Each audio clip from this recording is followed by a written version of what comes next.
2024 US election is just 7 days away, and we are going to witness history. Regardless of the outcome of the election, we're going to witness history whether Kamala Harris wins or Donald Trump wins.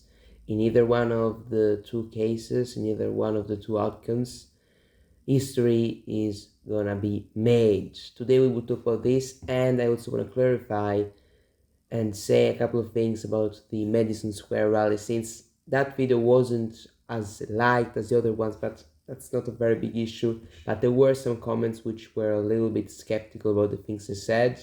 So I didn't comment on the joke that the comedian made. I don't remember his name, and I even pronounced it wrongly in the video, so I'm not gonna focus on trying to remember it. But he made this joke about Puerto Rico basically being, I don't remember even the exact things he said, but I'm gonna paraphrase this. He kind of said that Puerto Rico is a shit island or something like that, or he compared Puerto Rico to something which is rather bad. The joke, I mean, regardless of him being a great comedian or not, that's something which is debatable, and I don't care, to be honest. I am not a fan of this guy, I don't even know who he is. But the joke wasn't great for Trump's campaign, I think. I think it wasn't the best thing to say, but I don't think this joke is gonna have an impact that is gonna be so big that it's gonna be the reason why Trump loses the election. If Trump loses the election, it didn't occur because this joke was made. No, I think this is asinine to believe. The joke was, it wasn't the best joke they could have made, in terms of political purposes, but it's not a very big deal, I think. I mean, that's just my opinion. 7 days away from the election, Trump and Harris are, fighting for this 2024 US election. Things have changed, and I support Trump for XYZ reasons. I'm also gonna go down why I support him. And I made a video about why you should vote for Trump, and I will make videos about it. There's gonna be new videos about why I support Trump. There's gonna be a video directed at Gen Z, in which I say why you should support Trump, especially there is a reason why I think Gen Z should support Trump. But I want to make two things clear. First and foremost, I will not vote because I'm not old enough to vote. That's the first thing. And so I cannot vote. Even if I wanted to, I would like to vote in this election, since I have a very clear preference, but I can't vote. So that's what I want to make clear. But, I want to thank all of you for the comments. Now let's go to how the election is looking at the moment. So we have both Trump and Kamala Harris campaigning every single day, basically doing interviews. JD Vance is going to be on the Joe Rogan podcast on Wednesday, and Kamala Harris and Joe Rogan are talking in order to, have this interview. I think it would be great. I don't know how great it would be for Kamala Harris, because as we know, Kamala Harris doesn't shine in interviews. We've seen that already. She doesn't shine in interviews. And I don't say this because I'm a Trump fan. I say this because it is true. Also, Democrats say this. Everybody says this. We know Kamala Harris isn't great at interviews. Her strength isn't interviews. Her strength is, I think that she's great at debating. She can debate, but in interviews she's not great. We've seen that already many times. So I don't think this is biased. I think this is just truth. On the other hand, Trump is a little bit different. It will be interesting to analyze what Trump's strengths are and what his weaknesses are, but that's another debate we should have. But needless to say, I don't know if this Joe Rogan thing will happen. I think that in the end it will happen. Kamala Harris is asking for just 1 hour, and she wants it to do it. She wants to do it somewhere else. On the other hand, Rogan wants it in Texas, and I think that Kamala should do it in Texas. 3 hours is too much. She's not a person, she does 3 hours, and probably I think that Kamala Harris is gonna, not Kamala Harris directly, but her team is gonna ask Rogan not to ask certain questions. On the other hand, with Trump, you can ask whatever question you wanna ask. With Harris is, I think, a little bit different, and I'm not criticizing her in this particular moment, but I'm just stating something which I believe happens to be true. I think that this is true. I think most people can agree with this.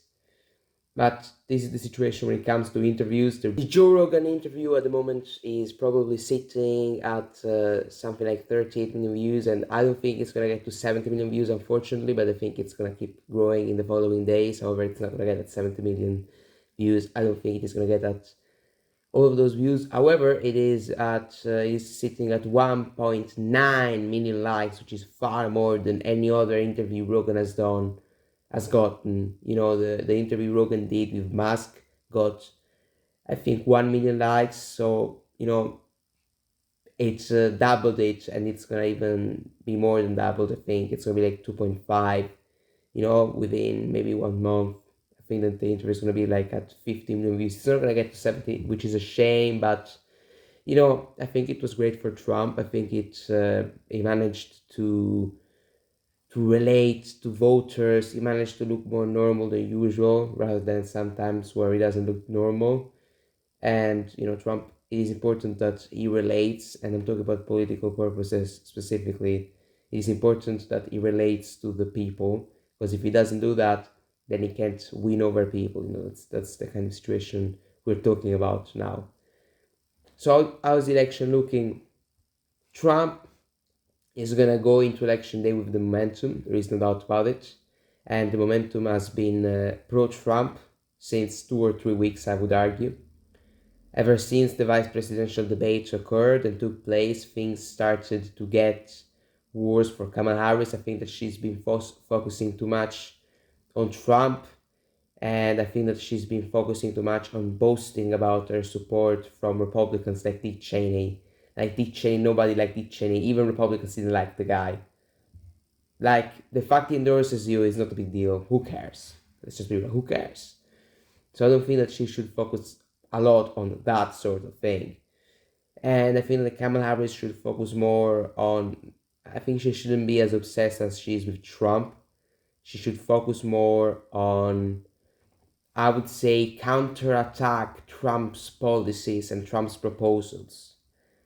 And she should change and she should be more offensive. Now she's kinda in the defense, which isn't the strategy that is gonna make her win. So I'll make an example here. If Trump does something, maybe let's imagine that Trump talks about, you know, let's take McDonald's. Trump did the thing at McDonald's, and what Kamala Harris should have done, rather than obsess with the fact, oh, I've worked at McDonald's, that's been proven. I don't know if that's been proven wrong, but there has been nobody who has come out and said, listen, I remember her. So it is a big question mark. We don't know whether Kamala Harris has actually worked at McDonald's or hasn't. That's an interesting question. I don't know if she has. She could have lied, or she could have not lied. Both of them are possible options, but regardless of that, we don't care about her. We don't care about her working at McDonald's. So what I want to say is that what Kamala Harris should do, in my opinion, is basically try to counterattack Trump's policies to some degree. Try to counterattack Trump rather than attacking personally. Personal attacks and mean stuff is not a game which Kamala Harris plays so well, I believe. Trump is better at that. He's the god at that, no doubt about it. He's great at insulting people. I never attacked him on his look, and believe me, there's plenty of subject matter right there. That I can tell you. He is capable of that. Hillary Clinton was better at insulting Trump than Kamala Harris is, no doubt about it. But let's go back to the point. So what Kamala Harris should have done, rather than obsess about Trump working at McDonald's, oh, he's a liar, oh, he's fake, she should have said, listen, okay, fine, it's funny, you worked at McDonald's, but you don't talk about raising the minimum wage. And she should have focused on that. She should have shifted the focus on that, rather than on what Trump wanted. She should have done that.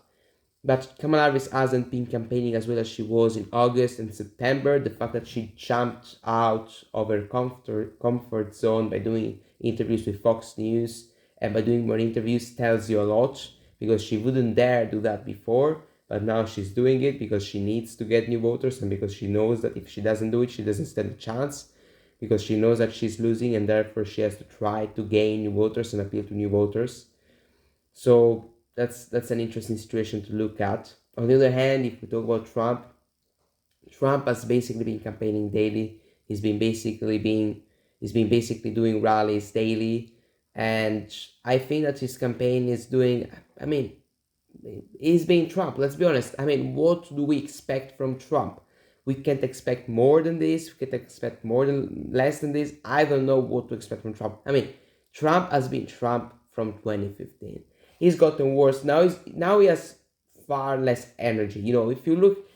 If you compare the speech he gave in 2016 at the RNC, and if you compare it with the 2024 speech, it is day and light in terms of energy.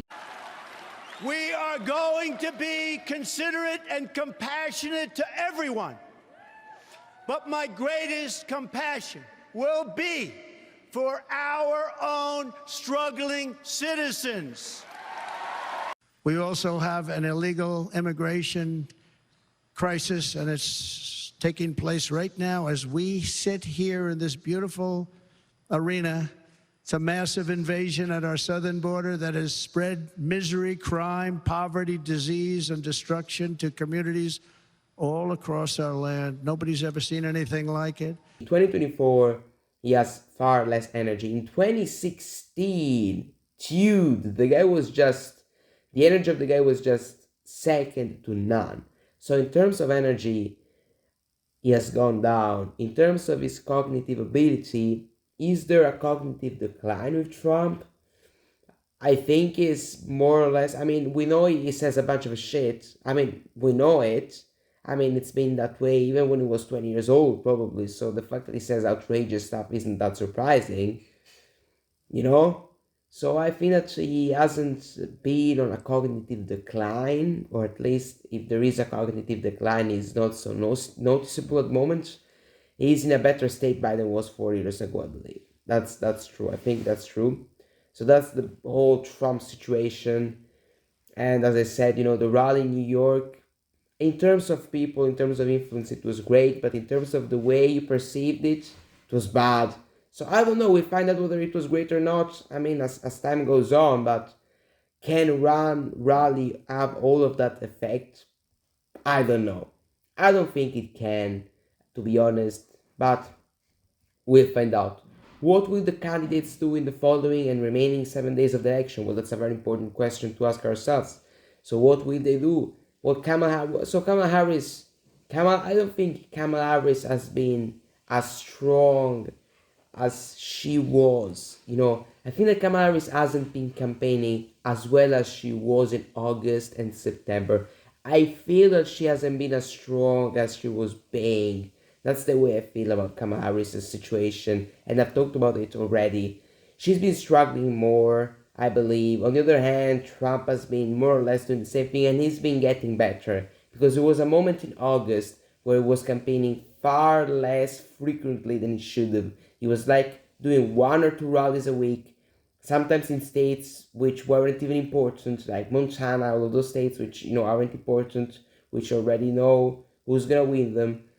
But on the other hand, Trump, ever since August and ever since he kind of slowed down, he has started to rally and he has started to campaign more intensely and as intensely as he should. He's been doing 1 rally a day. He hasn't taken a day off in 60 days. That's what he said. But we know Trump is a hard worker. Harris, she's been more on the defense, and that's not been great for her. That's not been working positively for her, and we're seeing that clearly. So, how is the election looking?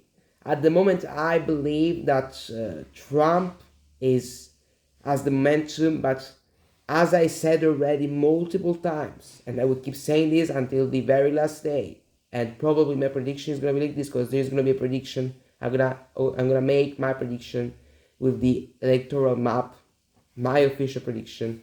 I believe, guys, that Kamala Harris is gonna win. I hope she doesn't.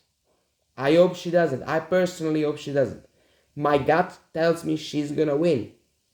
Can I be wrong? Of course I can. Will I be wrong? We'll find out.